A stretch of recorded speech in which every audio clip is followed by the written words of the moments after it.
প্রিয় দর্শক বন্ধুরা, এই মুহূর্তের জন্য আপার প্রাইমারি থেকে একটি গুরুত্বপূর্ণ খবর আপডেট। নিয়োগ প্রক্রিয়া তবে কি স্থগিতের পথে?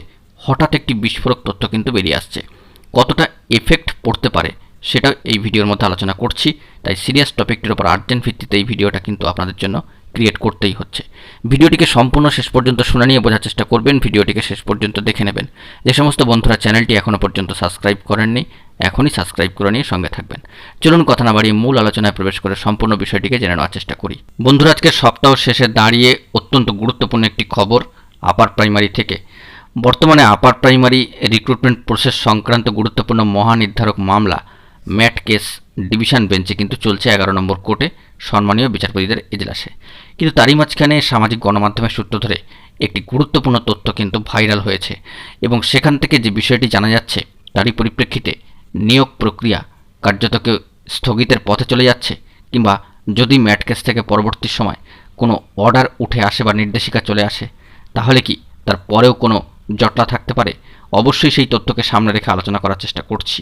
তবে মনে রাখতে হবে যে সামাজিক গণমাধ্যমের সূত্র ধরে কিন্তু এই বিষয়টি উঠে এসেছে এবং যে বিষয়টি আমরা সকলেই ইতিমধ্যে জেনে গিয়েছি যে ওবিসি সার্টিফিকেট বাতিল সংক্রান্ত মামলা এবং সেখান থেকে যে রায়টি উঠে এসেছে, কার্যত সেই রায়ের কারণেই আপাতত WBCS সহ অন্যান্য চাকরির নতুন প্রক্রিয়া থামিয়ে রাখার সিদ্ধান্ত নিল রাজ্য সরকার। হাইকোর্টের রায়ের এই বিরুদ্ধে সুপ্রিম কোর্টে ইতিমধ্যেই কিন্তু আবেদন হয়েছে। প্রশাসনিক সূত্রের দাবি যে প্রাথমিকভাবে অন্তত স্থগিতাদেশ পাওয়ার চেষ্টা হবে বা চেষ্টা করা হবে, তারপরে বাকি প্রসিডিওর মেনে এগোবে সমস্ত বিষয়টি বা সেরকমই কিন্তু সিদ্ধান্ত নেওয়া হবে।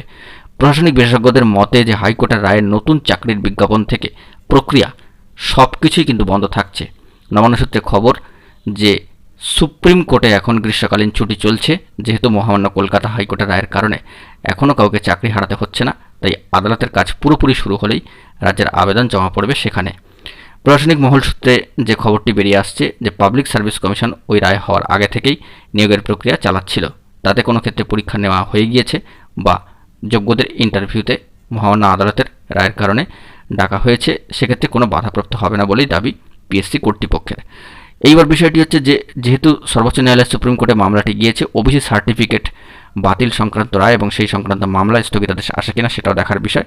তো সেক্ষেত্রে আপার প্রাইমারিতে যারা জয়েনিংয়ের অপেক্ষায় রয়েছেন, যারা সেকেন্ড ফেজ কাউন্সেলিংয়ের অপেক্ষায় রয়েছেন, যারা এই সার্টিফিকেটকে সামনে রেখে পাশ করেছেন নির্দিষ্ট কোয়ালিফাইং মার্কস পেয়ে, সেক্ষেত্রে তাদের কি কোনো সমস্যা হবে?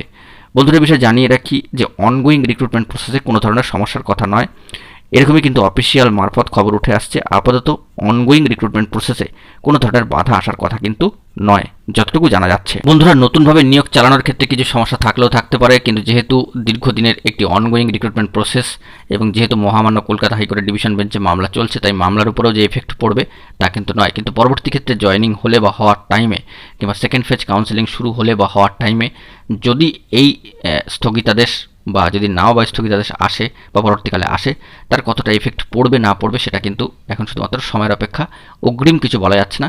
তবে যতটুকু মনে করা হচ্ছে যে অনগোয়িং রিক্রুটমেন্ট প্রসেসে এক্ষেত্রে কোনো ধরনের বাধা আসার কিন্তু কথা নয়। আমরা যাবতীয় বিষয়ে খোঁজখবর রাখার চেষ্টা করছি। আপাতত যে খবরটি সামাজিক গণমাধ্যম থেকে উঠে আসছে তা আপনাদের সামনে তুলে ধরার চেষ্টা করলাম। তবে নিয়োগ প্রক্রিয়াকে স্থগিতের পথে হঠাৎ এই তথ্যটা উঠে আসার ফলে কিন্তু প্রশ্ন জাগছেই। তবে নিয়োগ প্রক্রিয়া এখনই স্থগিতের পথে যাচ্ছে না।